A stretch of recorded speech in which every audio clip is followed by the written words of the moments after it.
Por ahí. A ver. Entonces, ¿alguna pregunta sobre las vacaciones? ¿Sí? ¿Quedó claro la oportunidad en la cual se tiene que otorgar las vacaciones? Cuando no hay acuerdo de parte del empleador y trabajador, el empleador decide, pero tiene un límite que es hasta el año siguiente de haber adquirido su récord vacacional o de haber adquirido el derecho, ¿no? En el caso que les puse, si yo adquirí el derecho en el 31 de diciembre de 2015, hasta el 31 de diciembre de 2016, el empleador tiene para que me otorgue mis vacaciones.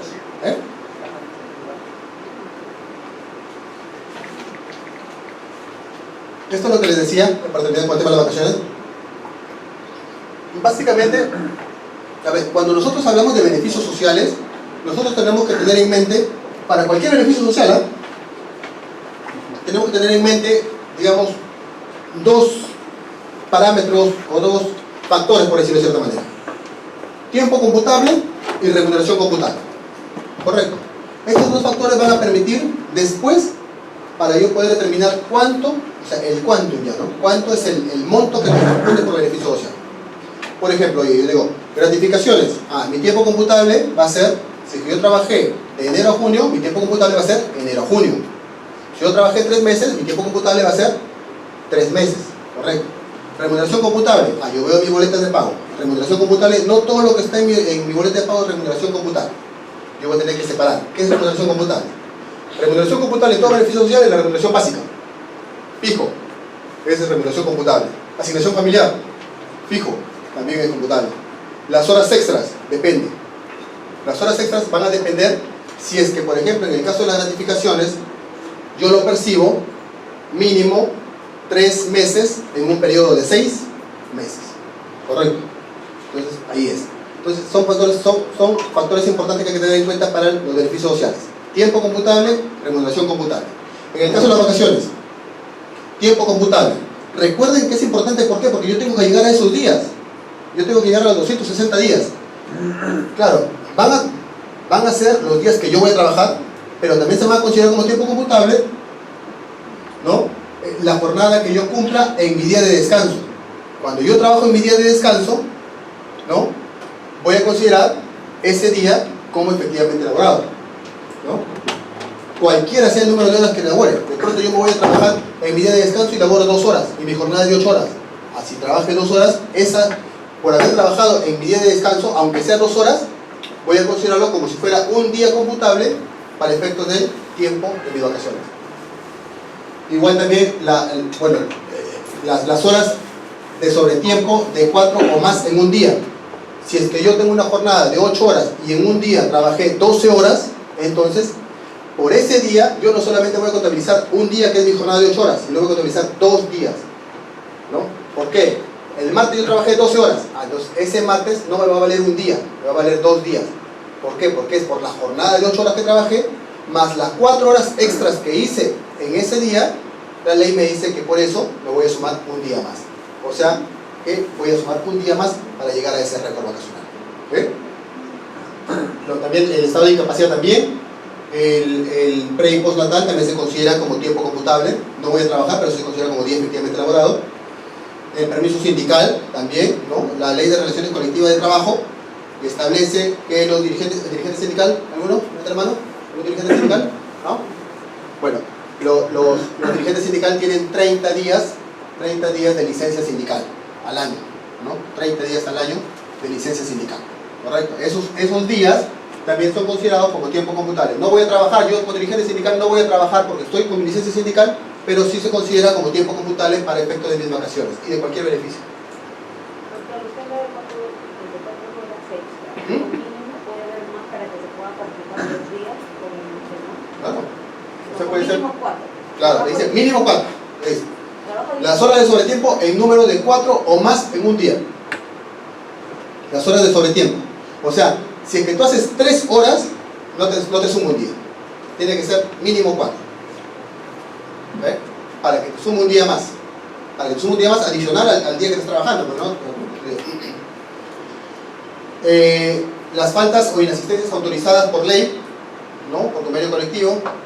El periodo vacacional anterior también, ¿no? El periodo del 2014, esos 30 días que salían del periodo del 2014, también van a ser contabilizados para mis vacaciones que voy a tener en el 2015. También suman. y los días de huelga siempre y cuando no se hayan declarado improcedente ilegal, ¿no? Entonces es importante que conozcan ustedes cuáles son los días que van a ser considerados para llegar a esos 260 días o a los 210 días. Profesor, una consulta, eso de lo que usted dice, la jornada, las horas de sobretiempo, el número 4 más de, o sea, más mínimo 4 horas, no quiere decir que si tengo 8 horas extras, supongamos, ¿no? Me va a sumar en no, todo, son un día nada. un día nada. Ya, bueno, esto lo hemos hablado sobre el decreto legislativo 1405, ¿no? Bien, ya este es otro tipo de suspensión en realidad. El servicio militar obligatorio, ¿no? Es un tipo de suspensión también de la relación laboral mientras yo estoy, o mientras el trabajador se encuentra, digamos, al servicio del Estado como consecuencia de este servicio militar, va a estar suspendido, ¿no? Pero no es que exista una extinción del vínculo laboral, ¿no? El vínculo laboral va a permanecer, realmente se va a suspender nada más.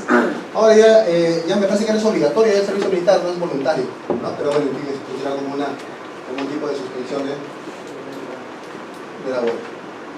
La licencia por desempeño de cargos sindicales también, es lo que les estaba comentando hace un momento, son 30 días que la Ley de Relaciones Colectivas de Trabajo establece, que tiene el dirigente sindical, ¿no? Al año, ¿no? También es un tipo de suspensión de la relación laboral.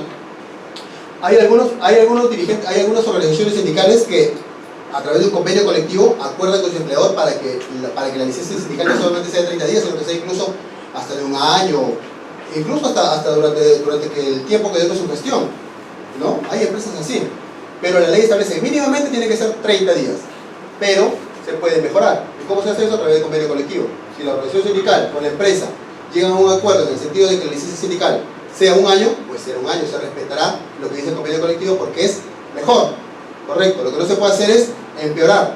Yo por convenio colectivo no puedo decir, ¿sabes qué? La licencia sindical sea 29 días, no puede hacer eso.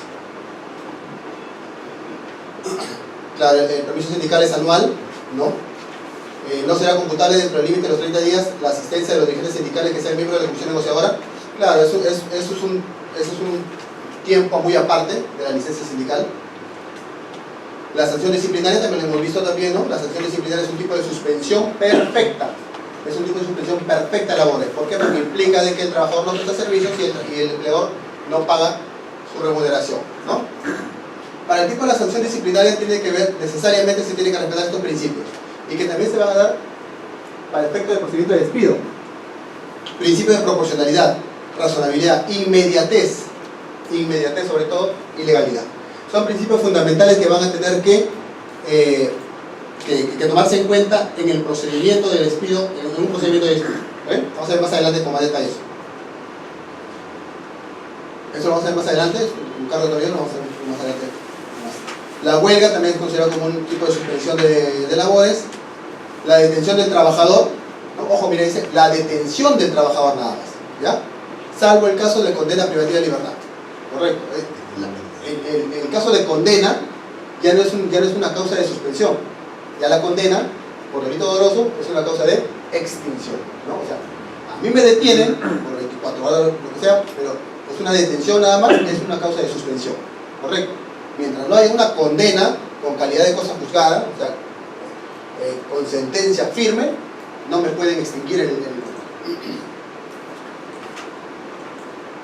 La inhabilitación administrativa judicial también es un tipo de suspensión, supongamos, a ver, pero siempre y cuando esta inhabilitación sea por un periodo inferior a 3 meses. Supongamos, a ver, por ejemplo, a ver, en una empresa trabaja un abogado, ¿no?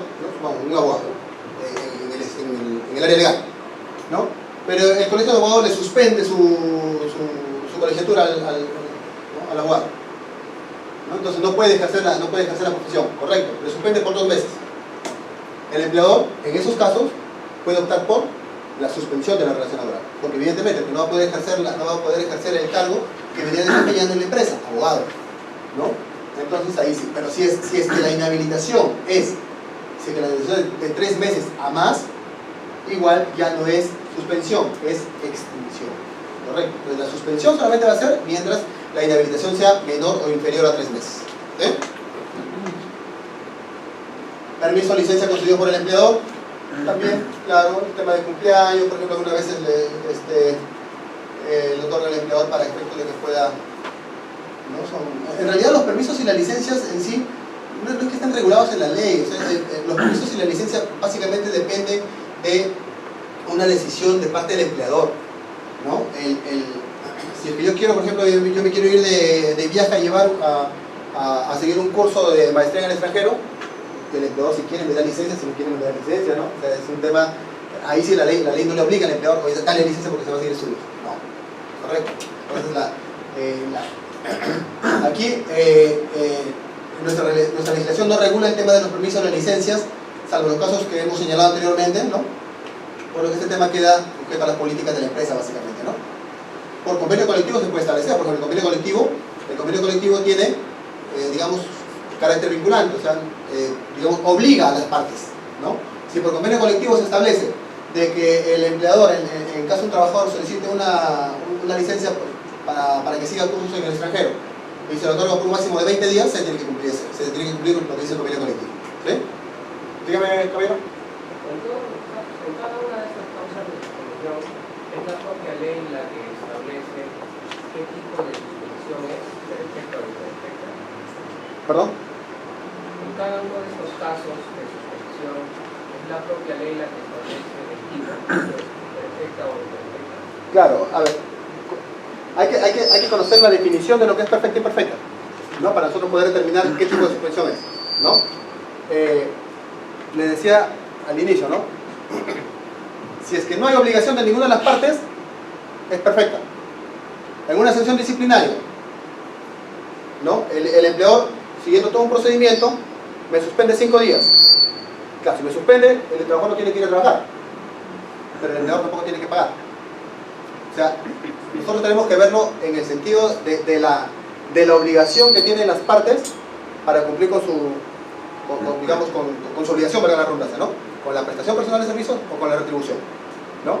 Si es que nosotros advertimos de que no existe obligación por ninguna de las partes, es perfecta, ¿no? De pronto, se da imperfecta, pues, y las vacaciones, como les decía, ¿no? En las vacaciones yo no estoy obligado a trabajar, pero sí el empleador está obligado a pagarme, ¿no? O sea, la ley te establece el concepto de cada una de estas figuras, perfecta y imperfecta. Y en las causas hay que determinar cuándo es perfecta y cuándo es imperfecta, dependiendo de la obligación de las partes. En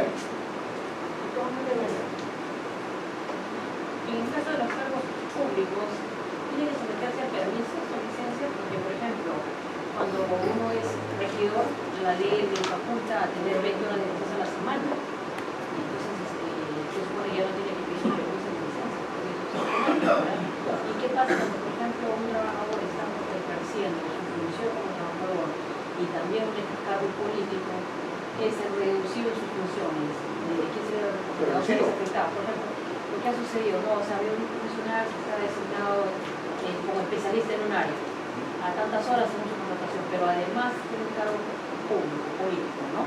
Entonces, le bajan de la especialidad porque simple y llanamente no estaría cumpliendo con el horario.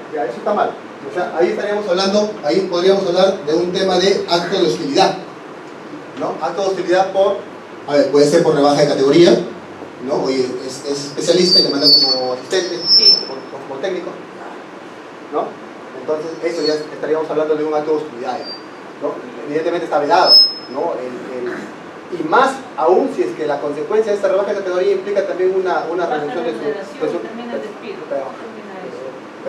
Esa definitivamente es un acto de hostilidad, ¿no? Eso está regulado en el artículo 30 del Decreto Supremo 03-97-TER. Bueno, también son casos de suspensión en este caso perfecta, porque en el caso fortuito de la fuerza mayor. En este caso, ustedes quizás habrán escuchado algunos casos en que una empresa, supongamos, el tema de inundación que ocurrió el año pasado, ¿no? Puede ser que una empresa quizás haya inundado, ¿no? y haya hecho posible de que una determinada área donde prestaban servicios a algunos trabajadores, pues no esté operativa, ¿no? En un área de producción, como después de la inundación, suspende sus actividades, ¿no? O sea, es un caso fortuito. O sea, el tema está de que la empresa, por más que quiera desarrollar las actividades, no puede. ¿Por qué? Porque está inundada esa área. Entonces, ¿qué tiene que hacer ahí? La ley le da una salida a la empresa. Le dice, ¿sabes qué? Actúa, ¿no? Solicitando, suspendiendo las labores de sus trabajadores en mérito a una suspensión perfecta de labores.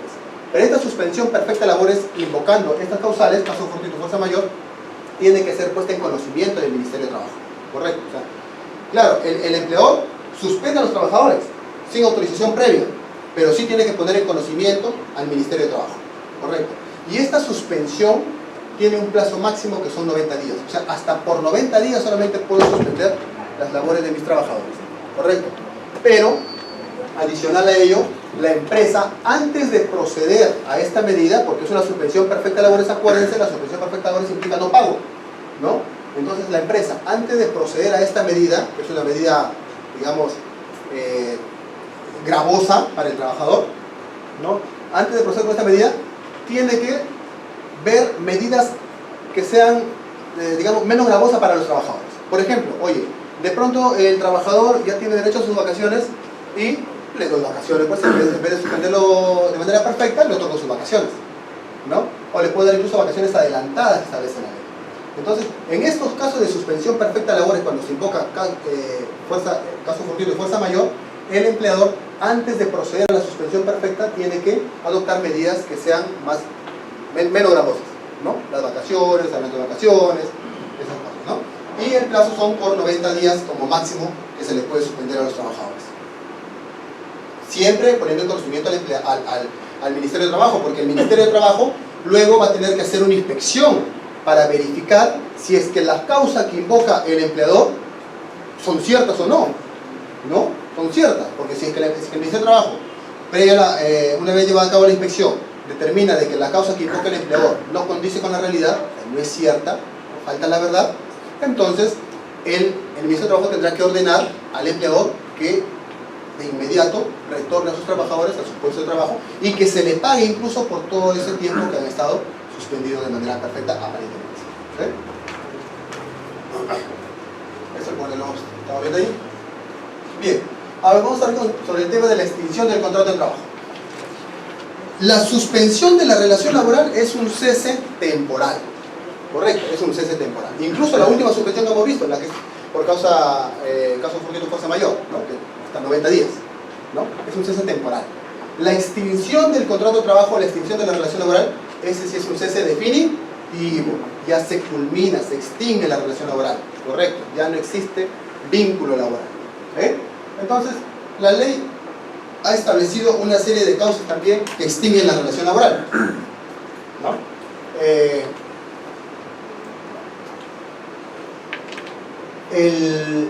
Bueno, está consagrada en el artículo 16 del Decreto Supremo 03-97-TR, ¿no? Como les decía, esa norma, ese Decreto Supremo es muy importante, ¿no? Ahí si ustedes están interesados quizás en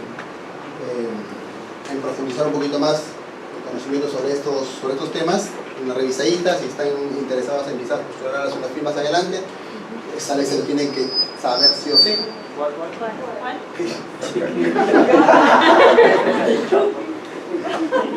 Les digo SUNAFIL y a todos dicen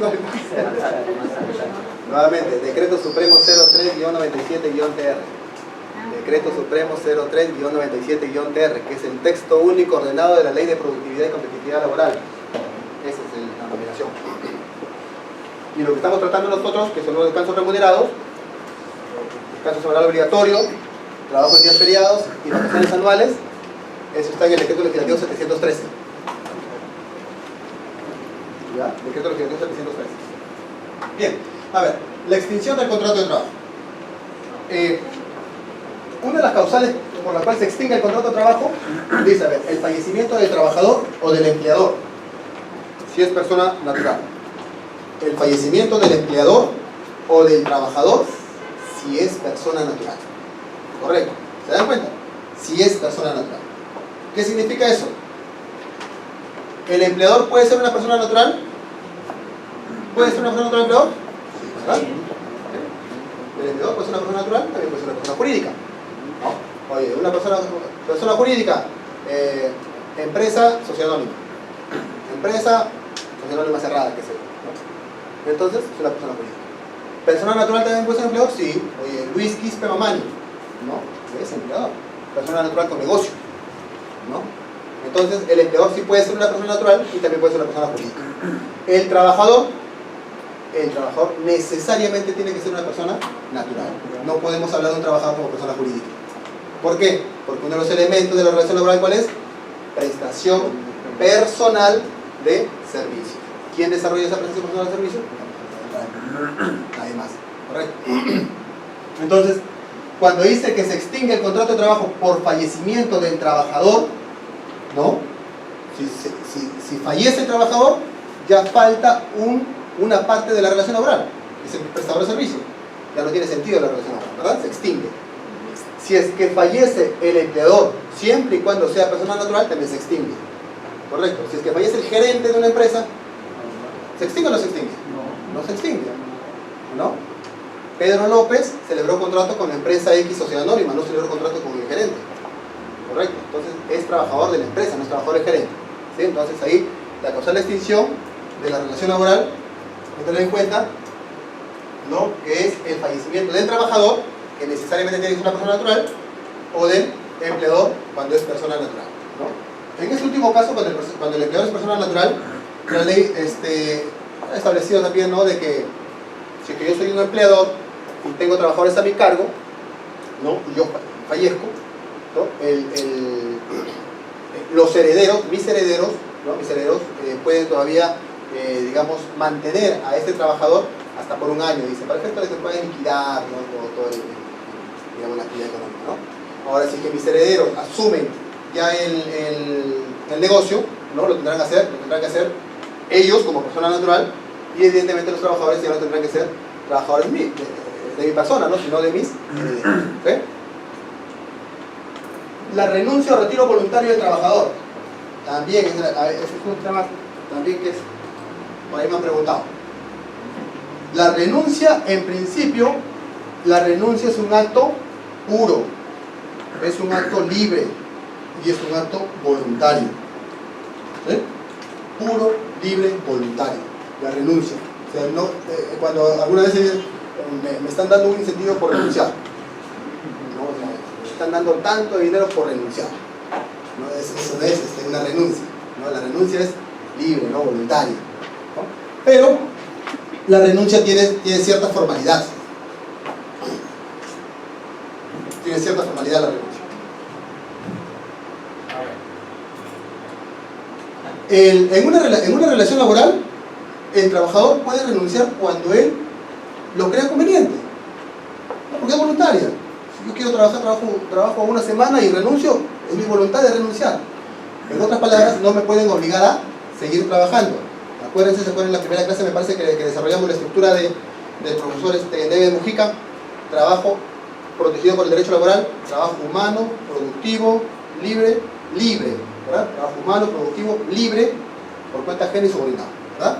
Entonces el trabajo es libre. Yo decido si trabajo o no trabajo, con quién trabajo, cuándo trabajo, para quién trabajo, ¿no? Entonces es voluntario. Entonces no me pueden obligar a mí a mantenerme en un trabajo cuando yo no lo quiero. Pero si es que yo tengo una relación, yo puedo tener un contrato de trabajo por 3 meses, pero renuncio a la semana, es válido. No pueden demandarte por incumplimiento del contrato.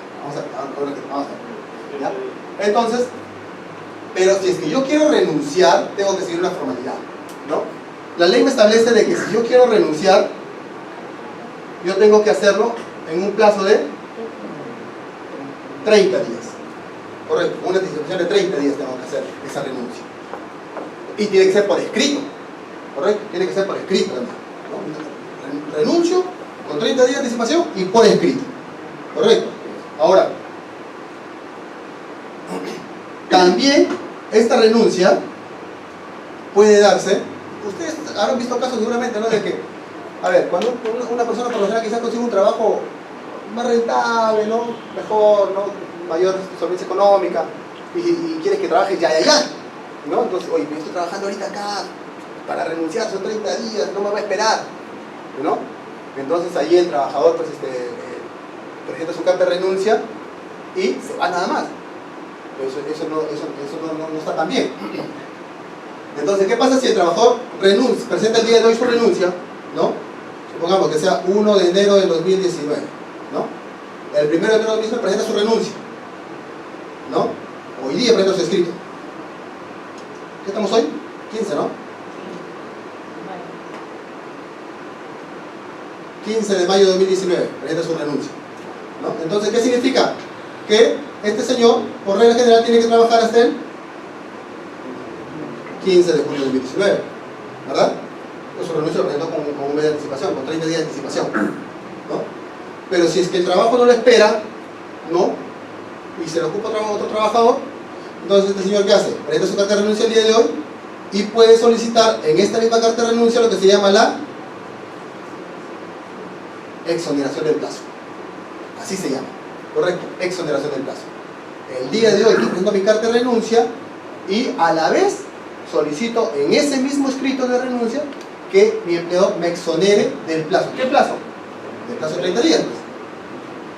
De este plazo, ¿no? Que me exonere de ese plazo.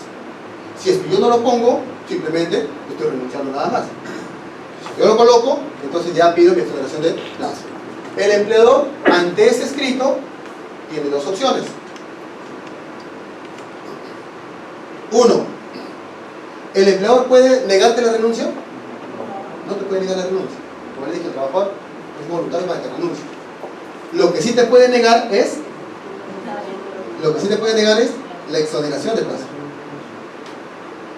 Entonces el empleador puede optar por negarte la exoneración del plazo, ¿no? O sea, acepta tu renuncia, pero te niega la exoneración del plazo.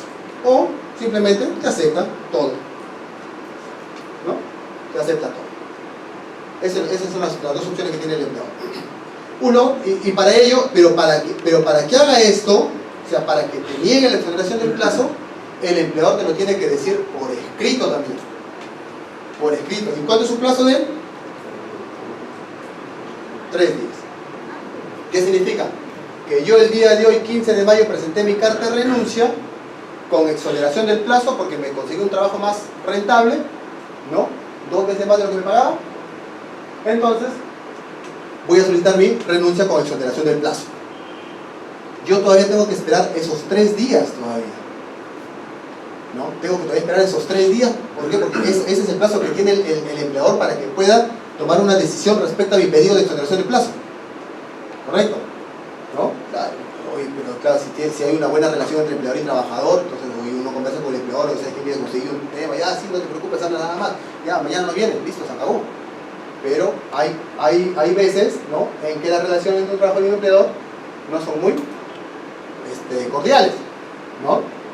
Y es más, hay veces en que el trabajo de esa persona, de ese personal, es tan importante. ¿Por qué creen que han puesto 30 días? Para que el empleador pues tenga, digamos, un tiempo relativamente razonable para que pueda conseguir su reemplazo, pues. Imagínense pues que le deje el cargo vacío, ¿no? Entonces el empleador tiene que también verse posibilitado de conseguir el reemplazo de esta persona que renuncia, ¿no? Pero, como les decía, el empleador tiene un plazo de 3 días para efecto de que pueda pronunciarse respecto a la exoneración del plazo. Si es que lo hacen y te niegan, caballero, tienes que seguir hasta los 30 días. Correcto. Si es que no responde nada, si es que no dice nada en este lapso de 3 días, se presume de que ha consentido en la exoneración del plazo. Es una aceptación tácita. ¿Sí? Correcto. ¿Bien? Pero ¿qué pasa si es que... Esa es la formalidad, ese es el procedimiento. Pero ¿qué pasa si es que el trabajador... Oye, mi empleador me dijo de que no. Acepta mi renuncia, pero no me exonera la exoneración del plazo. Yo me voy igual. Y se va y no viene. No viene. ¿No? O sea, el 15 de mayo y el día 16 no vino. 17 no vino. 18 no vino. Y no vino. ¿No? Ahí se configura una causal de despido, que es el abandono del trabajo. ¿No? El abandono del trabajo es una causal de despido en mérito al cual el trabajador, cuando no asiste por más de 3 días, se configura esa causal. ¿No? O sea, ahí va a ser necesario mandar una carta notarial. Claro, todo el procedimiento. ¿No? Entonces, ese es el procedimiento. Yo quiero renunciar, entonces tengo que presentar en principio tengo que renunciar mi carta de renuncia con una anticipación de 30 días. Y si yo no quiero, esos 30 días tengo que solicitar mi carta de renuncia con la petición de exoneración del plazo. Si es que el empleador lo acepta, bien. Si es que el empleador no lo acepta, entonces me obliga a trabajar los 30 días. Correcto, me obliga a trabajar los 30 días. ¿Y si me voy? Si te vas, no obstante, te vas, entonces te vas a ver afectado de cierta manera porque te van a iniciar un procedimiento de despido. Y en tu file es distinto que tú ceses por renuncia a que tú ceses por despido. O sea, hay digamos esa consecuencia también, ¿no? Profesor, ¿y cómo llega esa respuesta yo al trabajador si ya se fue y ya no volvió? Esa respuesta que yo le dé esa carta. Así puede contra notarial. Al último domicilio que tiene el conocimiento de la empresa. ¿Ya? Entonces, claro, pero claro, si es que el trabajador no asiste, pues le van a seguir todo un proceso de despido, ¿no? Ahora, el tema está si es que al empleador le conviene o no le conviene seguir todo un proceso de despido. En realidad, hay que ver, pues, ¿no? Porque como les decía, ¿no? Hay trabajadores que son, digamos, importantes en una empresa, que incluso es lo que decía la señorita, que incluso el hecho de que se vayan y ocasione perjuicio para la empresa, puede dar lugar a que la empresa demande judicialmente indemnizaciones por daños y perjuicios que puede haber ocasionado, ¿no? Digamos, que el trabajador no asista a sus labores, ¿no? O sea, todo eso es, ¿no? Entonces, ¿cuál sería la figura para ese trabajador que se ha ido? O sea, que está abandonado. claro, por eso digo, abandono del trabajo, el abandono del trabajo es por más de 3 días, o sea, 4 días. Correcto. Si yo el 15 voy a presentar mi renuncia y el 16 ya no fui, o sea, de ahí, a partir de ahí ya no fui, el empleador, si es que llego a mi cuarto día, el empleador me sigue el proceso de despido arbitral. E incluso me puede demandar judicialmente por una indemnización si te ocasioné algún perjuicio con mi salida. ¿Y afecta en la liquidación? Ah, ya, bueno, ya. En la liquidación, claro, a ver, hay que ver. Oye, si es que yo como empleador me presenta a mí mi renuncia el 15 de mayo, yo como empleador lo acepto el día de hoy. ¿Qué significa? Que hasta el día de hoy solamente le pago, ¿verdad? Hasta el día de hoy solamente le pago. Oye, pero si te voy a esperar, claro, si te digo, ¿sabes qué? Acepto tu renuncia, pero no acepto tu exoneración del plazo. Voy a tener que seguir pagándole hasta los 30 días, ¿no? Si es que el señor no va, me va a obligar a mí a iniciar un procedimiento de despido. ¿Me conviene o no me conviene hacer un procedimiento de despido? Tendríamos que evaluar, ¿no? Porque el hecho de iniciar un procedimiento de despido significa de que el vínculo laboral todavía subsiste, ¿verdad? Y mientras subsiste el vínculo laboral, subsiste la obligación de pago, ¿verdad? O al menos de los beneficios sociales. Claro, este señor no fue, no me va a pagar por estos días que no fui, pero el vínculo existe todavía, ¿correcto? ¿No? Entonces, y acuérdense también de que el plazo para el otorgamiento de los beneficios sociales son 48 horas. Yo puedo quizás 48 horas después del cese. Lo pago acá, el 17, o si le sigo todo el procedimiento de despido, hasta que termine el despido y a partir de ahí o sea, en otras palabras, el trabajador no me puede reclamar el 17 los beneficios sociales. ¿Por qué? Porque existe una carta en la cual yo le estoy denegando esa exoneración de plazo. ¿Ven? Una pregunta, y si el empleador te dice que trabaja 15 días, ya no lo tengo, sino 15. No hay problema. O sea, claro, si es que hay el acuerdo entre el trabajador y el empleador, no hay problema. Incluso el mismo trabajador, claro, por lo general hay acuerdos previos con el empleador, ¿no? Pues, ¿sabes qué? Mira, ya, no te voy a dar los 30 días, ¿sabes? Pero trabaja de 15 días, te dice. Hay otros que ponen su carta de renuncia, mi último día de labor efectiva va a ser tal día. Todavía hay un acuerdo previo. ¿Sí? ¿Se puede? ¿Ya? Bien. El otro es, bueno, la terminación de la obra o servicio, ¿no? Claro, eso básicamente se da en los contratos modales, por ejemplo, ¿no? En los contratos modales o temporales, recuerden que son como 9 contratos modales que existen en la legislación laboral, ¿no? Y cada uno de estos contratos tienen una causa objetiva, pero existe un contrato por obra determinado o servicio específico. ¿Qué quiere decir? Que se culmina la obra, se extingue el contrato, ¿correcto? Si a mí me contratan para una obra determinada, no, a mí me contratan para pintar todo el edificio de un ministerio. Ya, pues eso me demandó 3 meses. Listo. Entonces, culminó mi contrato por la terminación de la... ¿Ve? Son digamos, condiciones resolutorias que pueden existir en el contrato. El mutuo disenso, ya. Este mutuo disenso, el mutuo disenso entre trabajador y empleador, aquí sí puede haber de por medio el incentivo económico, como se dice. Pero en la renuncia no. ¿No? Usted no puede haber una renuncia comprada. Entonces, en el mutuo disenso sí se puede dar, ¿no? En el mutuo disenso puede haber digamos, un acuerdo económico para efecto de que el trabajador pueda cesar, ¿no? Pueda extinguirse la relación laboral. Y profesor, ese mutuo Este mutuo disenso también tiene que ser por escrito también, ¿ya? Ese mutuo disenso también se le llama suma graciosa, que se le considera Mutuo disenso, mutuo acuerdo, correcto. La suma, a ver, claro, la suma graciosa es un concepto que por lo general se le da al trabajador, ¿no?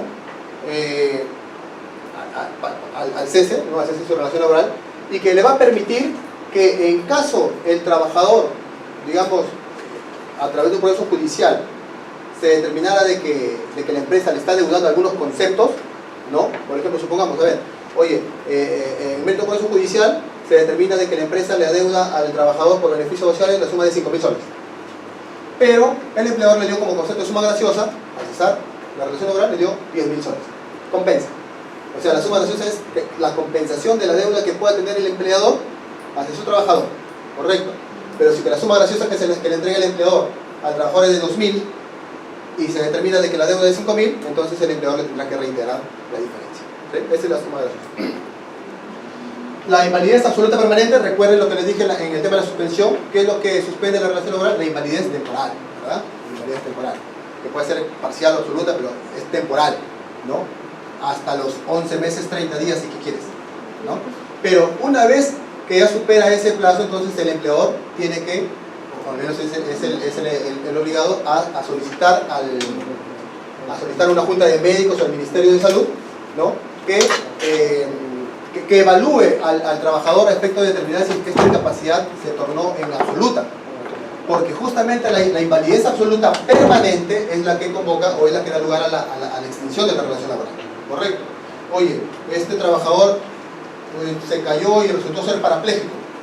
Ya, evidentemente pues, la junta de médicos tiene que dar ese diagnóstico. No se trata de que el empleador diga, ¿sabe que eres parapléjico y ya se acabó? La junta de médicos es la que tiene que dar el diagnóstico de la invalidez absoluta permanente. La jubilación, bueno, la jubilación, está por acá, vamos a poner la jubilación puede ser, bueno, ordinaria, también puede ser, digamos, obligatoria de cierta manera, ¿no? Ustedes saben de que para tener derecho a una pensión, la ONP se requiere los factores de años y aportaciones, ¿verdad? 20 años de aportación y 65 años de edad, ¿no? Tanto para las mujeres como para el varón, ¿verdad? Ese es para la ONP. Para la AFP solamente se requiere el tema de las aportaciones nada más, 20 años de aportación. El trabajador cuando cumple los 65 años de edad, si quiere, puede jubilarse. O sea, depende del trabajador. 65 años de edad, si quiere, puede jubilarse, si que no, puede seguir continuando, puede seguir trabajando. Lo que comúnmente ocurre, porque usted sabe que cuando una persona se jubila no va a recibir la remuneración que percibía cuando está trabajando, ¿verdad? Va a recibir menos, ¿no? Pero cuando se torna obligatoria, cuando ya este trabajador cumple los 70 años, correcto, a los 70 años ya, así no quieras dejar el trabajo, igual el empleador te va a cesar, ¿no? Por límite de edad, ¿no? Por jubilación obligatoria. Pero hay una jubilación a cargo del empleador a los 65 años y 20 años de aportaciones que hemos conversado. La jubilación obligatoria que es a los 70 años. Bueno, a ver, y el despido en sí. El despido que, cuando nosotros hablamos de extinción de la relación laboral, vemos de que no solamente es el despido la causa de la extinción laboral, sino que hay una serie de causales. Fallecimiento del trabajador, del empleado personal natural, mutuo disenso, renuncia, bueno, lo que hemos visto. Jubilación. Pero lo que más se conoce es el despido, ¿no? Entonces, el despido, en realidad, es una forma unilateral por partes, porque es el empleador quien decide poner fin a la relación laboral. Correcto. Oye, en el mutuo disenso, ¿quién decide poner fin a la relación laboral? Ambas partes, ¿verdad? Ambas. ¿Sí? En el mutuo disenso. En una renuncia, el trabajador nada más, ¿no? Es una voluntad propia del trabajador. En el despido, la voluntad es de parte del empleador, es una voluntad, es una manifestación unilateral de parte del empleador de poner fin al vínculo laboral que sostenía con su trabajador. ¿Sí? Ahora, pero no se trata de despedir por despedir, sino que el empleador, cuando quiere hacer uso de esta forma de extinción de la relación laboral, tiene que sustentarse en causas, ¿no? En las causas que están establecidas en la ley. Y son causas relacionadas con la capacidad del trabajador y las causas que por lo general sustentan el despido son las causas relacionadas con la conducta del trabajador. Esto último es lo que más se da, ¿no? Aquellos despidos que se dan como consecuencia de la conducta del trabajador. ¿Sí? ¿Qué conducta? Hoy, por ejemplo, el trabajador que muestra una reiterancia en desobedecer las órdenes del empleador, ¿no? O en no acatar las normas del reglamento interno de trabajo, o en asistir de manera impuntual, de manera reiterada, ¿no? Entonces son conductas que despliega el trabajador y que permiten que el empleador pueda hacer uso de esta forma o de esta causa de extinción de la relación laboral. A ver, el despido puede ser, como les decía también en un inicio, el despido puede ser justificado, nulo y arbitrario. O sea, no todo despido es malo. O sea, el despido no podemos... hay un despido que es justo, ¿no? El despido justo será aquel despido que siga con todo el procedimiento conforme a ley, ¿no? Como les decía hace un rato, oye, si un trabajador se determina de que está sustrayendo bienes de la empresa y el empleador le sigue todo el procedimiento conforme a ley, el despido será justo, ¿no? Y el trabajador no tendrá opción de solicitar quizás una indemnización por despido arbitrario, porque es justo. ¿Sí? Ahora, el despido, ese despido justificado, como les decía, tiene que sustentarse en causas relacionadas con la capacidad y con la conducta del trabajador. ¿Cuál es una capacidad? Pues el detrimento de la facultad física o mental. Hoy de pronto este trabajador, pues, digamos, en cuanto a físicamente disminuyó su rendimiento, ¿no? O quizá también de pronto este trabajador, cuando ingresó en el área de producción, tenía, digamos, un rendimiento, digamos, del 100% y a esta altura bajó el 50%. ¿Por qué? ¿No? Oye, si es que este bajo rendimiento se debe a causas que son relacionadas con su capacidad física del trabajador, estaríamos hablando de un despido justificado. Pero si es que el empleador, o si es que este bajo rendimiento obedece a que el empleador no le provee, digamos, quizás también de las condiciones adecuadas para que pueda desarrollar su trabajo, ¿no? Evidentemente, pues ese bajón no va a depender del trabajador, sino justamente de la falta de condiciones que el empleador no le brinda, ¿no? También la negativa injustificada del trabajador a someterse a exámenes médicos, también, ¿no? Es una causa de extinción relacionada con la capacidad del trabajador, ¿no? Pero como les decía, lo que más comúnmente se da es aquel despido que está relacionado con la conducta, la comisión de falta grave, la comisión por delito doloso y la inhabilitación del trabajador. Comisión de falta grave, lo que hemos visto hace un rato, el abandono de trabajo es uno de ellos, ¿no? El abandono de trabajo, que es, ojo, no son 3 días para sustentar un despido por abandono de trabajo, es más de 3 días, ¿correcto? O también puede ser 5 días en un periodo de 15 días, ¿correcto? Y 15 días en un periodo de 180 días. Entonces, por ejemplo, un trabajador desaparece de un momento a otro. O sea, no, ni llama, ni hay comunicarlo, y aparece después de 5 días. Yo doy el plazo como empleador, o sea, tiempo para explicar si la abandonó o no. Claro. Miren, ya es un caso bonito. A ver, supongamos, hoy se desapareció este trabajador, ¿no? 5 días.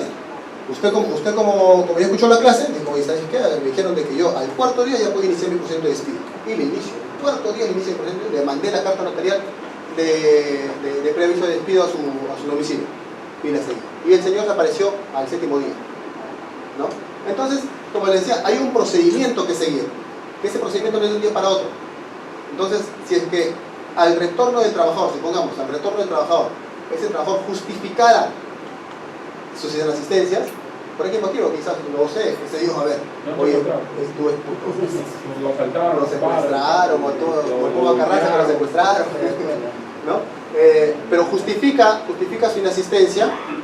El empleador, por más que ya haya iniciado el procedimiento de despido, no puede decidir por un despido. O sea, puede decidir por una sanción menos gravosa.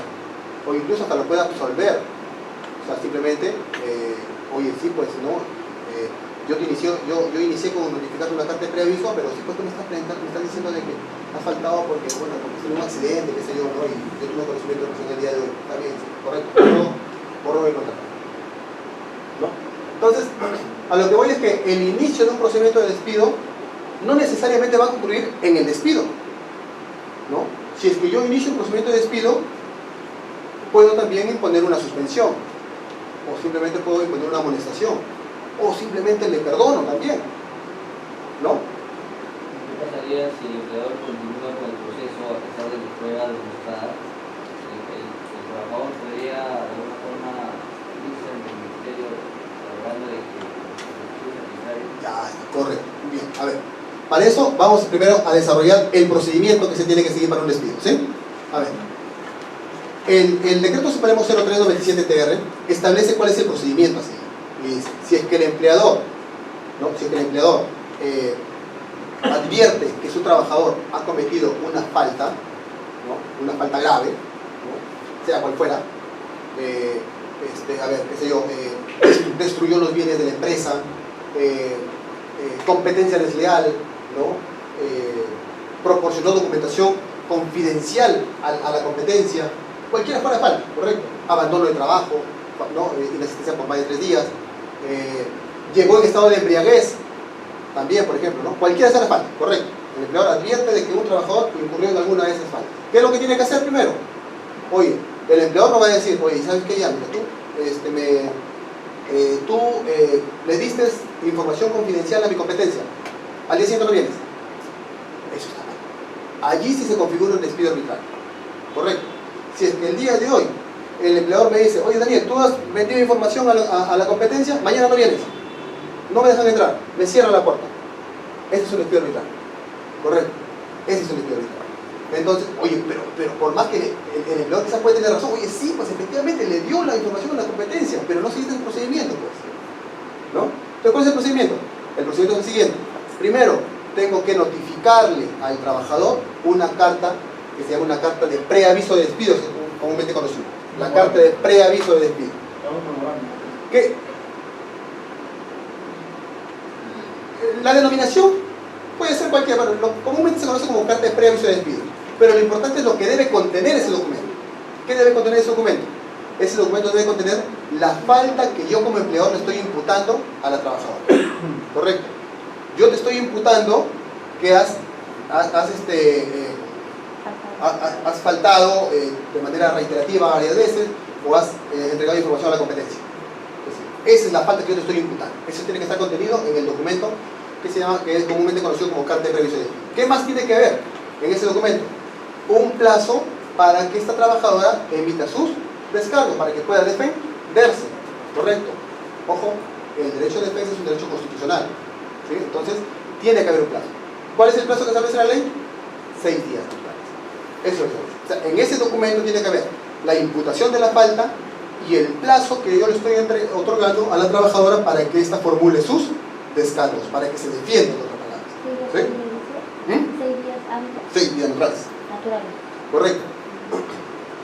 Ha habido casos, por ejemplo, en el caso de terceros, cuando la empresa principal niega el acceso a las instalaciones, la empresa trabajadora es un tercero, y ya no dejan trabajar a ellos, no dejan ingresar. En este caso, ¿cómo se podría hacer? Ya. Déjame terminar un ratito para el proyecto. Entonces, ya una vez que el empleador notifica al trabajador esta carta de preaviso de despido con la imputación de la falta, con el plazo que se le da para que se defienda, entonces el trabajador en ese plazo tiene que formular sus descargos, correcto. Lo que ella considere es bien para su defensa, ¿no? Puede negar la falta que le impute el empleador, ¿no? Qué sé yo, estos son los argumentos que la trabajadora pueda sostener. Y con esos descargos, el empleador tomará una decisión. Como le decía, la decisión del empleador no necesariamente tiene que ser el despido, pese a que inició un procedimiento de despido. Puede ser una suspensión, una amonestación o una absolución, ¿no? De pronto, oye, ¿sabes qué? La señorita pues emite su descargo de una manera convincente, de tal manera de que se llega a determinar de que el empleador incurrió en un error, ¿no? Se equivocó. Entonces, ¿qué hace el empleador? Dice, pues no me equivoqué, es absolución. No lo despide, no le pasa nada. Supuestamente en el reglamento interno de trabajo, cuando yo intento trabajar en una empresa, me dan a mí el reglamento interno, siempre hay un artículo que pone el proceso sancionador, como usted dice. Una vez llamada atención verbal, otro llamada no de atención de otra vez, no de despido, y al final viene el despido. O sea, es cuando se vuelve a cometer, por ejemplo, el mismo hecho, la misma falta. Entonces ahí ya el trabajador está avisado ya que lo queda. Claro. Ojo, hay que tener en cuenta. El reglamento interno de trabajo tiene, claro, regula, digamos, la forma como se va a actuar dentro de la empresa. Dentro de la empresa, o sea, el reglamento interno de trabajo es un reglamento que vincula no a los que están afuera de la empresa, sino al trabajador con el empleador, ¿sí? Y ese reglamento interno de trabajo no tiene que estar, no tiene que ser contrario a lo que la ley establece. Si es que en el reglamento se dice, por ejemplo, lo ocurrido, en el reglamento interno de trabajo se establece, oye, si es que el trabajador incurre en una falta, será sujeto de amonestación verbal. Si es que el trabajador incurre en la falta por segunda vez, será objeto de amonestación escrita. Supongo que diga así, ¿no? Oye, y si es que el empleador, por haber cometido, digamos, por la primera vez que incurrió en una falta, lo suspende, entonces esa sanción sería ilegal, ¿no? ¿Por qué? Oye, pero el empleador no, yo tengo la poder de decisión. O sea, yo puedo decirse que lo suspendo o lo despido. Oye, no, sí, pero tu reglamento interno está establecido de que en la primera falta no lo vas a suspender. En la primera falta lo vas a amonestar por escrito, verbalmente, ¿no? O sea, el reglamento es un documento que vincula al trabajador con su empleador, ¿no? Pero con respecto al drogas y con respecto a las sanciones, por ejemplo, si trabajas una vez con un trabajador, la primera sanción que te dicen fue el despido. ¿El despido? Por alcohol y drogas. Y no, salió positivo una prueba. Quiere examinar, puedo llevar a me despidieron. Pero si sigo mi reglamento interno, primero es una amonestación oral, luego escrita, porque las personas que vinieron a reclamar, que me dicen, ¿por qué me despidieron y recibí mi primera carta? Por eso digo, lo que diga tu reglamento interno. Si en tu reglamento interno tú consignas, tú estipulas de que para una falta vas a adoptar una medida menos gravosa, es tu reglamento interno. Es lo que la empresa ha adoptado. Pero la política de alcohol y drogas son graves cuando tú tienes Claro. entonces es grave. Y la misma legislación establece, Claro. o sea, que el hecho de que estés llegando en estado de embriaguez en forma reiterada, en estado de embriaguez, es una falta grave y que puede ser susceptible de despido. Si no hay la actividad también estipula eso del embriaguez. Pero la política tiene que Ahí es una denuncia basta una policial, vez y ya. o paquetín. ¿En qué política es eso? No, en la política de que indicaba eso. Decía que si tú quieres alcohol o drogas y trabajar, inmediatamente despido. Nuevamente te digo, o sea, los documentos internos de la empresa tienen que guardar relación, o en otras palabras, no tienen que ser contrarios a lo que la ley establece. ¿Correcto? Entonces está mal lo que dice. Por supuesto. O sea, ojo, el decreto supremo 0397-TR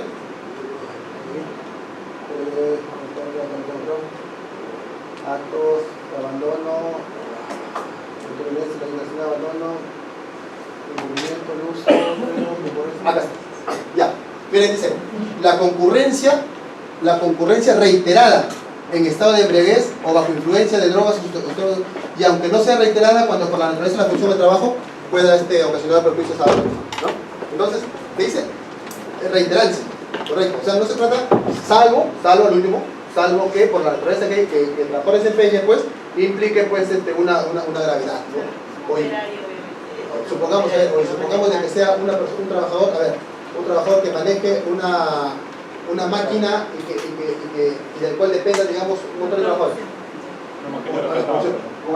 Oye, escucha, y llega borracho o drogado, entonces, o un chofer también, evidentemente, eso sí va a ser no hay que esperar una reiterancia, ¿no?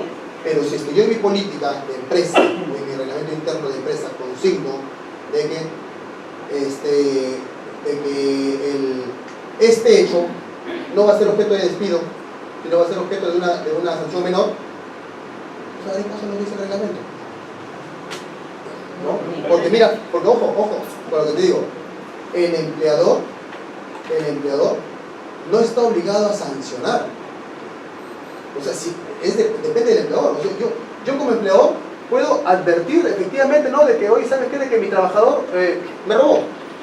Pero yo lo perdono, pues. Es mi empresa. Por ejemplo, en el sector minero, yo recuerdo cuando me iba a trabajar, me dijeron firmar algún documento donde yo aceptaba como despido, por ejemplo, que no usaba cinturones de seguridad, que venía en estado de embriaguez o drogas, que no usaba, por ejemplo, y no acataba, por ejemplo, la asistencia de un estado, claro. Y me hicieron firmar a mí con una carta de compromiso de que usted, señor, como trabajador, antes que trabajar en mi empresa, tú aceptas Y seguramente te habrán notificado sobre el interno. Sí, ahí está sobre el interno. Pero digo que es válido. Sí, por supuesto. O sea, es que esas son normas. Es más, la ley exige que en el contrato de trabajo debe haber un anexo en donde consten cuáles son las normas de seguridad. O sea, sí, definitivamente. Y si es que el trabajador, y para eso también le entrega el reglamento interno de trabajo, ¿no? Porque en el reglamento interno de trabajo están cuáles son los deberes, las obligaciones que tienen que cumplir los trabajadores, ese tema, ¿no? Entonces, en el reglamento dice eso de porque hace falta grave, porque lleva falta ley de tolerabilidad grave. Según el clínico, es una falta grave. Pero ¿Cómo lo ese estipula? reglamento siempre y cuando debe estar firmado por el ministerio. No, ya no es necesario el ingreso al ministerio. Antes sí se exigía que el reglamento ingrese al ministerio. Ahora ya no. Entonces, sí está bien que se haya despedido a ese trabajador. Sí, por eso digo, la ley establece, Reiterando, pero salvo, interno me dice que no. por eso, la ley establece reiterancia, correcto, salvo que la conducta en estado de embriaguez implique pues una afectación más gravosa para la producción o para otras personas, correcto, ahí sí no es necesario reiterancia. Ahí si tú llegas una sola vez drogado o borracho y implique una afectación a personas o a la producción, no es necesario que sean dos veces. Uno la puedes medir. Pero si tú en tu reglamento has consignado una medida menos gravosa a la que está acá, o sea, tú has dicho, oye, ¿sabes qué? Concurrencia reiterada en estado de embriaguez, digamos, en todos los supuestos. En todos los supuestos. O sea, así afectación a la producción, en todos los supuestos, ¿no? Entonces, tienes que asignarte a tu reglamento.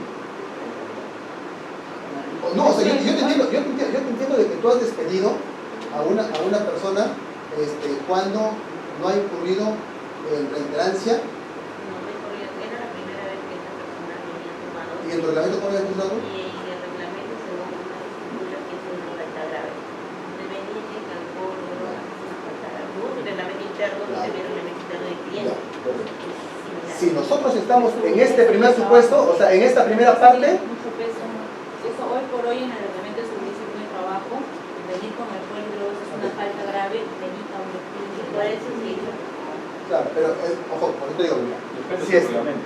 claro, si es que en tu reglamento, por eso digo, si tu reglamento tú dices de que por una vez que llegue en estado de embriaguez lo vas a despedir, en todos los casos, ese trabajador se puede cuestionar tu despido por el tema de la reiterancia. Ahora, ¿cuándo tú vas a tener la razón? Cuando este trabajador esté en este último supuesto. En este último supuesto. Cuando su actual revista excepcional grave. Porque te das cuenta, ahí en el E hay dos supuestos. Uno, concurrencia reiterada en estado de embriaguez, y reiterada, significa dos o más, ¿no? Dice, y aunque no sea reiterada, cuando por la naturaleza de la función, revista excepcional grave. Si tú has despedido a una persona porque ingresó borracho por una vez, ¿no? Y no se encuentra dentro de este supuesto de excepcional gravedad, te va a presionar. Puedo decir, oye, ahorita la reitera. Los sujetos de función. Claro, porque no pero eso no me despido. Simplemente recuerdo cuando yo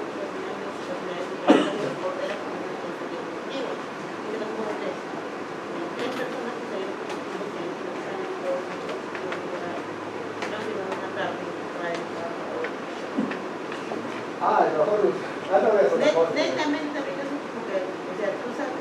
No, es que algunas veces lo que hacen es lo siguiente, ¿sabes qué? El trabajador lucha hace cosas así. Oye, ¿sabes qué? Mira, ya, cuando me borracho, cuando me drogado, ¿sabes? Mejor renuncia. Y el trabajador también renuncia. Si tú vas a perder, no voy a perder acá.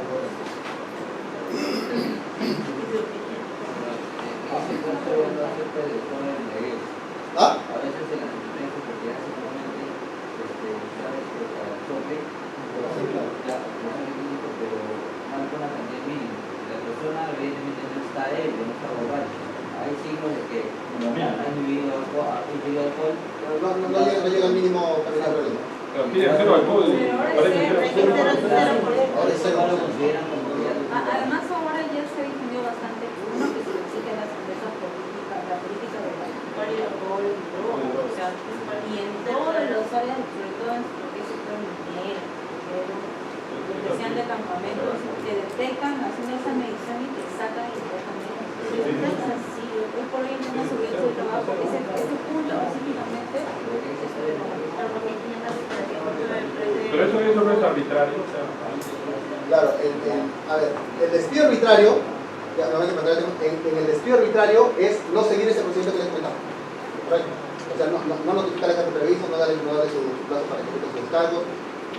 Si no sigo con eso, es un despido arbitrario. O sea, en otras palabras, el despido arbitrario es aquel despido en la cual el trabajador llega al día siguiente a su centro laboral y el vigilante o el empleador le dice, ¿sabes qué? No vas a hacer nada. Es un despido arbitrario. Oye, ¿pero por qué? No vas a hacer nada. Entonces, ahí, ¿cuál es el procedimiento que hace la SUNAFIL? ¿No? De que van a ser inspectores, solamente va a ser. La SUNAFIL tiene competencia para efecto de nosotros poder verificar el tema del despido arbitrario nada más.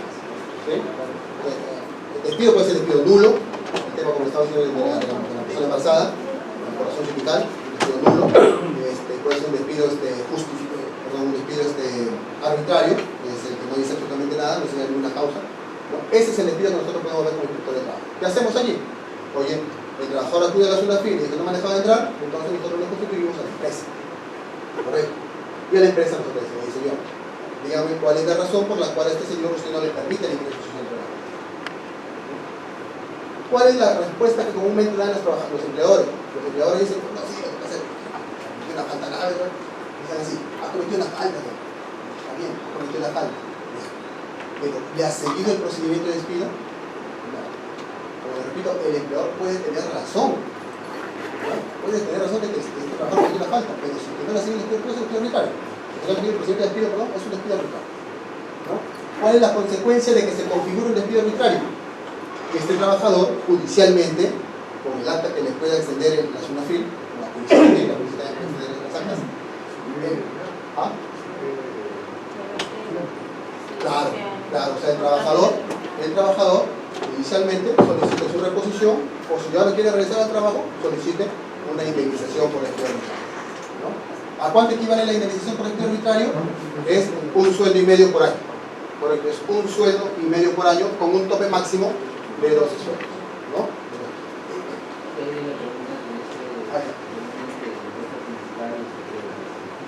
Me decías, una empresa principal contrata a una empresa tercero, ¿no? Y esta empresa tercero destaca su personal para que realice la labor de la empresa principal. Y la empresa principal no le deja entrar, ¿sí? ¿Sí? Estuvo laborando normal, y al cabo de una semana le dice, no, ¿sabes qué? Tú estás partido, no puedes hacer. ¿Quién dice eso? La empresa principal no le da motivo. Miren, hay que determinar ahí primero la relación que existe entre la empresa principal y la empresa tercera. Si es una relación de intermediación laboral o es una relación de tercerización laboral. Conversamos con la empresa anterior. Pero cuando hay un contrato de temporalidad, hay también contratos como modalidad por 3 meses, por ¿qué pasa cuando se da una renovación del contrato y luego de haberse renovado se deja sin efecto? ¿Cómo se denomina eso? No ha extinguido en ninguno de los casos, ha extinguido ni la terminación de obra se lo dice. A ver, no entendí. Hay un contrato de trabajo por 3 meses. Hay un contrato de trabajo por 3 meses. Cumplido el plazo, se renueva. Ya. Y luego se deja sin efecto. A veces, y no ha culminado, se avisa. Porque también hay ese tipo de... Claro. De alguna manera podríamos decir que fue de parte del empleador. Claro. Eso A ver, configura. me entiendo. No está dentro del despido arbitrario, ¿verdad? No, a ver, me entiendo. Si usted me dice, a ver, mientras exista un contrato de trabajo, el vínculo laboral va a existir. Exacto. Si es que existiendo un contrato de trabajo, el empleador Lo dejas. lo despide, o sea, los sacan, claro, lo que sea, Sí, siempre, ya. ¿no? El empleador estaría incurriendo en un despido arbitrario. También. Yo tengo un contrato por 4 meses, correcto, que se venció en el mes de abril. El 30 de abril celebro un nuevo contrato que se va a vencer en julio, el 30 de abril. ¿Sí? El 30 de abril. El día 15 de mayo, el empleador no me deja entrar. Oye, pero tengo un contrato vigente todavía, que está mi contrato vence con el 30 de junio. ¿No? Entonces, ese también es una causa de despido arbitrario. Pero ¿cuál es la diferencia entre ese despido arbitrario que se orienta a un contrato modal de aquel despido arbitrario que se puede orientar a un contrato a plazo indeterminado? Porque los contratos pueden ser a plazo temporal o indeterminado. Entonces, el despido arbitrario que se orienta a un contrato a plazo indeterminado es un sueldo y medio por cada año trabajado por el prestador de servicio. Si este señor trabajó 4 años, entonces le va a corresponder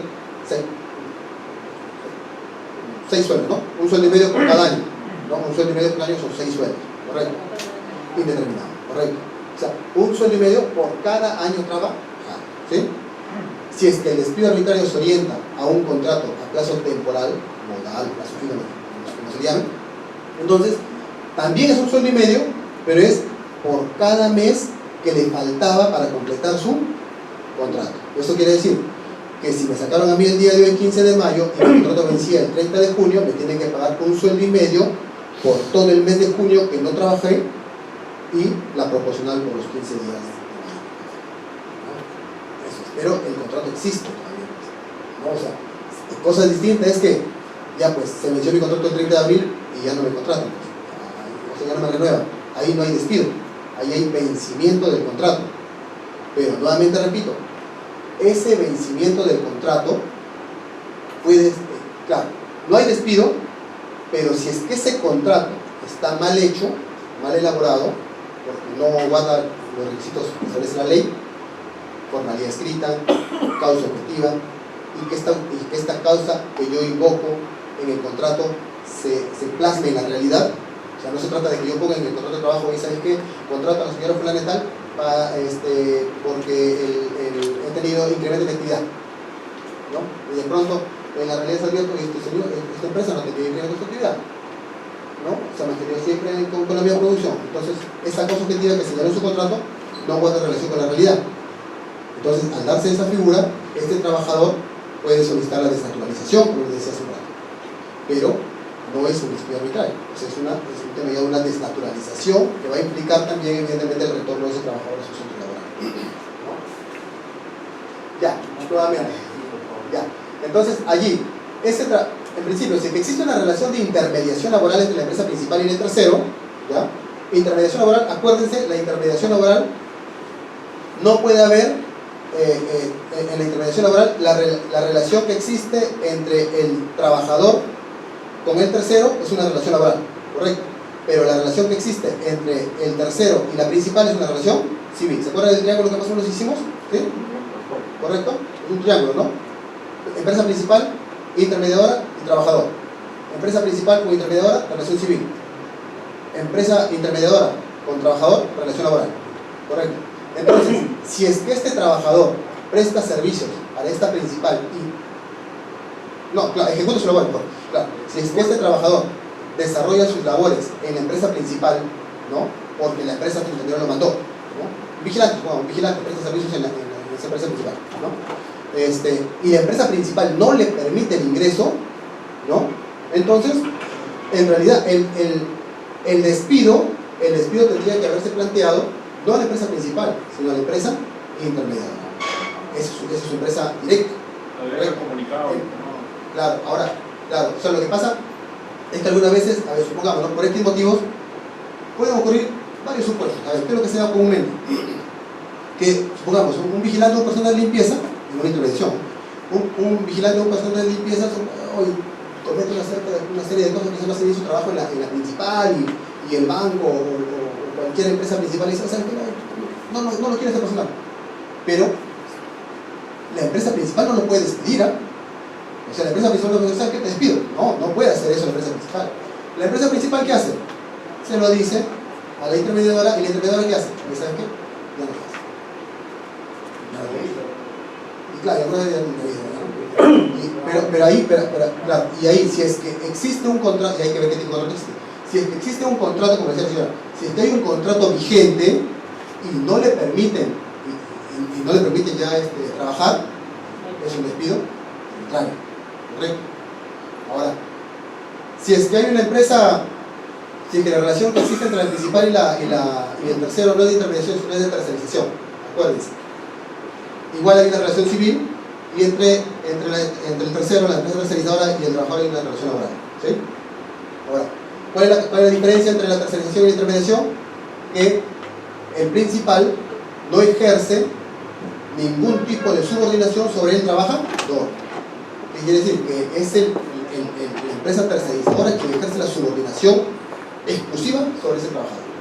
Entonces, nuevamente, esta empresa principal, si es que se descubre o se llega a verificar algún indicio de despido por parte de esta principal, este trabajador va a ir contra la principal y le va a solicitar la reposición a la principal.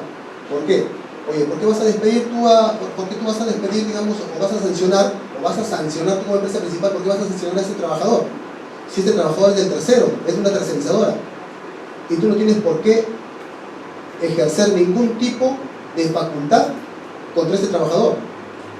Y al hacerlo, supongamos, tú este trabajador me sancionó, me amonestó, me llamó la atención, me suspendió, qué sé yo. Se descubre eso, ya pues caballero, este trabajador va a tener que denunciar al respecto de que pueda ser trabajador de la principal. De la principal, no, ya no de la tercerizadora, de la principal. ¿Correcto? Ese es el tema. O sea, hay que ver entonces cuál es la conducta que despliega la empresa principal.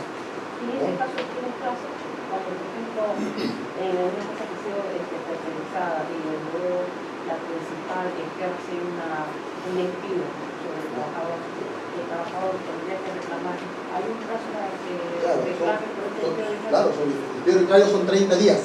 La ley establece 30 días naturales, pero jurisprudencialmente se ha considerado que son 30 días hábiles. ¿Sí? Son 30 días hábiles. Ese es el plazo que establece para efecto de poder demandar despido arbitrario. Una consulta. Si este trabajador, por ejemplo, comete una falta en mi instalación contra la quinta principal, yo no le puedo sancionar, ¿cierto? El que debe sancionar es el que lo contrata, ¿no? Entonces, en este caso, yo le solicitaría. Ahí habría una, claro, usted lo que tiene que hacer en todo caso es coordinar con el tercero, con la tercerizadora, ¿no? Con la empresa tercerizadora, para efectos de que esta empresa asuma las consecuencias del actuar de su trabajador, ¿no? O sea, todo va a depender de la relación que existe entre las empresas, ¿no? Si es tercerizadora, jamás puede haber una relación de dependencia o una relación de subordinación entre esta empresa principal y este trabajador. Oye, cometió una falta ahí dentro de la empresa o yo le dije que se vaya a este lugar y no se fue, me desobedeció, no puede haber eso.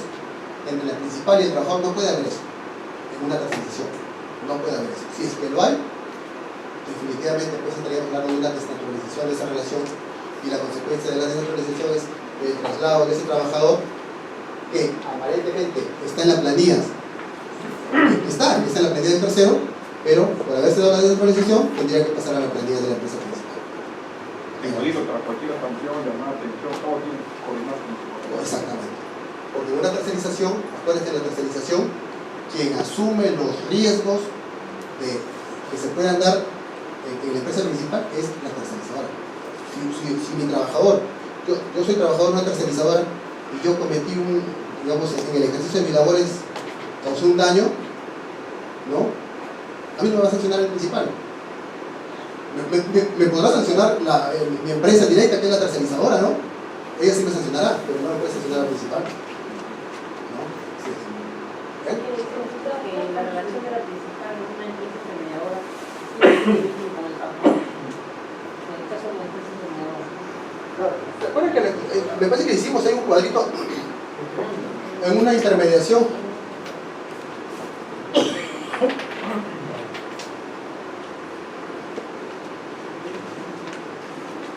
A ver, ¿se acuerdan que más o menos les dije? Así más o menos fue. Acá está la principal. Estamos hablando de una tercerización primero, ¿ya? De una tercerización laboral. Principal. Acá está la empresa tercero, ¿ya? La empresa tercero. Y acá está el trabajador. ¿Sí? Entre estos hay una relación, que es una relación civil. Ya es una locación de servicio que puede celebrar el principal con el tercero. Una relación civil, correcto. Pero, oye, pero si con una relación civil al derecho laboral no le interesaría nada. ¿Qué tiene que ver el derecho laboral con una relación civil? Nada. Pero ¿cuándo se interesa el derecho laboral por esta relación? Porque existe otra relación más, que es la que está acá. Esta sí es una relación laboral. Correcto. La de la empresa tercerizadora con su trabajador, esa es una relación laboral. ¿Y cuál es la característica de esta tercerización? En que esta empresa tercerizadora, ¿se acuerdan cuáles son los elementos de una relación laboral? 3. Prestación personal de servicios, remuneración y subordinación. Esos son los 3 elementos de una relación laboral. Prestación personal de servicios, remuneración y subordinación. La subordinación es el elemento más resaltante de la relación laboral. Es el que distingue la relación laboral de una relación civil. Entonces, en este esquema de tercerización, la subordinación se da entre estos dos. Entre ellos no puede haber subordinación. No puede haber subordinación de a este trabajador. No puede. Si es que lo hay, se desnaturalizó y ese trabajador pasa a la planilla de la principal en una tercerización. ¿Correcto? ¿Sí? Y en una intermediación es igual. En una intermediación, el esquema me refiero es igual, la relación también es igual, pero en una intermediación laboral, la intermediación laboral es cuando se destaca personal, por ejemplo, vigilantes, personal de limpieza, qué sé yo, ¿no? Entonces, en una intermediación laboral, esta subordinación sí, aquí hay. En una intermediación sí existe una subordinación entre la principal y el trabajador tercero. En realidad existe una subordinación compartida, porque la subordinación la ejerce tanto la empresa tercerizadora como la empresa principal sobre el trabajador. Pero la subordinación que trae, la subordinación trae consigo, digamos, un poder de dirección, y este poder de dirección trae a su vez 3 facultades. La facultad de dirección propiamente dicho, o sea, la subordinación es como digamos un marco general de subordinación, y esta subordinación le da al empleador el poder de dirección, ¿no? Y este poder de dirección a su vez le concede al empleador la facultad para que pueda dirigir, o sea, facultad de dirección propiamente dicho, la facultad de supervisar y la facultad de sancionar. ¿Correcto? Esas 3 facultades le dan el poder de dirección. Entonces, ¿qué es lo que hace en una intermediación laboral? La principal y la intermediadora tienen facultad de dirección, tienen facultad de supervisar, pero lo que no puede hacer la principal es sancionar. La principal no puede sancionar al trabajador en ningún tipo de relación, sea intermediación o sea tercerización laboral. ¿Correcto? Eso no lo puede hacer. Bien. En el caso de abandono de trabajo, el empleador tiene obligación de comunicarse con el trabajador por qué motivos ha abandonado. ¿El trabajador? Si tiene esos plazos de 3 días, el trabajador abandona. Más de 3 días. Más de 3 días abandona. El empleador está en obligación de intentar comunicarse con él por qué motivos. No lo obliga la ley. O sea, la ley establece de que si pasan más de 3 días, o sea, es el trabajador quien tiene que justificar. Porque nosotros nos preguntaron eso. Los financieros nos preguntaron si nosotros nos habíamos comunicado con el trabajador por qué motivo no estaba asistiendo. ¿Ustedes como empleadores? No, o sea, es el trabajador quien tiene la obligación de justificar su por qué no se va, pues, ¿no? Si yo no voy al trabajo, yo tengo que justificar el por qué no voy. Lo que puede ocurrir casos como el señor que nos comentó, bueno, oye, de pronto la SUNAFIL te dijo, oye, ¿has comunicado a tus trabajadores por qué no has venido? O sea, has intentado comunicarte. No es algo que la ley te exija. O sea, al empleador no le digo, ¿sabes qué? Antes de iniciar tu procedimiento de tu despido por abandono de trabajo, primero tienes que comunicarte con el trabajador para ver por qué no viene. No, simplemente 4 días no llega el trabajador y yo como empleador mando mi carta de preaviso de despido. ¿A dónde? Si no está el trabajador, no llega. Entonces al domicilio que yo como empresa sé que tiene el trabajador, ¿no? Notarialmente le mandaré su carta de preaviso, ¿no? Y ya está. Ahora, si es que yo como empleador quiero hacerlo, o sea, yo quizás antes de iniciar ese procedimiento de despido, yo quiero ver en por qué no fue, mando a una persona para ver qué pasa con este trabajador, es un tema, digamos, voluntario de la empresa, pero no es obligatorio. No es obligatorio. ¿Sí? A ver, ¿qué más? ¿Alguna pregunta adicional? Sí, pues creo que ya hemos tocado todo el tema de lo que es el despido. Este lo hemos visto en la dirección por despido arbitrario, ¿no? Que acuérdense que tiene un tope. Tiene un tope que es una remuneración y media por año, pero con un tope de 12 remuneraciones. ¿Correcto? 12 remuneraciones. Cuando se genera una desautorización, ¿cuál es el procedimiento ahí para que el trabajador haga valer sus derechos? La desnaturalización se puede dar por diversas causas. La desnaturalización se puede dar porque, oye, porque de pronto el contrato de trabajo que yo celebré con mi trabajador venció y siguió trabajando. Se puede dar porque ocurre el tema de este tema de la transferenciación y de la intervención laboral que estamos hablando, ¿no? Puede ocurrir una desnaturalización porque yo sé que la ley me establece que los contratos modales tienen que ser suscritos por un plazo máximo de 5 años. Y yo tengo con un trabajador un contrato bajo una modalidad, lo tengo por 6 años. O sea, ya lo desnaturalicé. Entonces, ¿qué tengo que hacer yo? Ahora va. Si es que yo todavía tengo vínculo laboral con la empresa, yo puedo concurrir a la SUNAFIL, ¿no? De pronto, oye, ¿sabes qué? Yo estoy trabajando en mi empresa 6 años y tengo firmando el mismo contrato. Firmé el contrato por necesidad de mercado. Y ese contrato por necesidad de mercado tiene un plazo de 5 años. O sea, plazo máximo, yo como empleador solamente puedo celebrar con un trabajador un contrato por necesidad de mercado por un plazo máximo de 5 años. ¿Correcto? Si yo celebro un contrato por incremento de actividad, yo solamente puedo celebrar con un trabajador este tipo de contrato por incremento de actividad por un plazo máximo de 3 años. Esos son plazos que establece la ley. ¿Correcto? De pronto, tengo un contrato por incremento de actividad, pero lo vengo celebrando con mi empleador 5 años ya, cuando la ley me dice que son 3 años. Y tengo vínculo laboral, voy a ir a la SUNAFIL. Me voy a la SUNAFIL, ¿sabes qué? Me voy trabajando desde tal año hasta tal año, con un contrato por incremento de actividad, la ley me establece que son 3 años, yo vengo laborando 4 años. Entonces, la SUNAFIL ¿qué hace? Va con el inspector, requiere los contratos, advierte esa anomalía y le requiere al empleador que lo incluya en su planilla como trabajadores a plazo indeterminado. Si no lo hace, se le sanciona, ¿no? Se le multa a la empresa. Ahora, otra opción, ya no tiene vínculo laboral. Si ya no tiene vínculo laboral, la SUNAFIL no tiene facultad para responder. O sea, la SUNAFIL no tiene facultad para decir al empleador, ¿sabes qué? Responde a este trabajador. O retorna a la asociación del trabajo. No tiene esa facultad la SUNAFIL. Eso es facultad del Poder Judicial. Entonces, cuando ya no hay vínculo laboral, ¿qué le queda? Acudir a la vía judicial. Se va a la vía judicial y pide su reposición por un tema de desplazamiento. ¿Sí?